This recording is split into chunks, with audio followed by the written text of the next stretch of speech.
लातूर शहर विभागामध्ये ऊस सोयाबीन परिषद ही घेण्यात येणार आहे।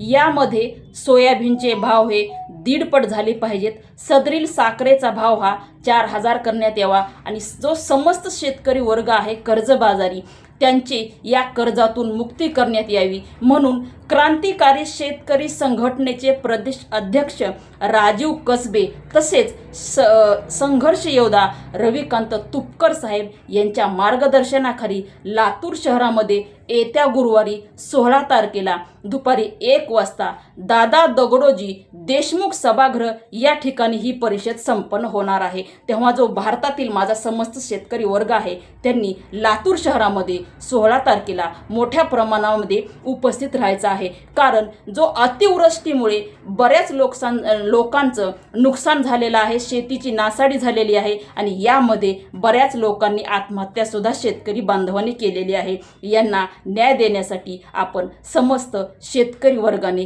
लातूर शहरामध्ये उपस्थित राहावं। जय हिंद, जय महाराष्ट्र।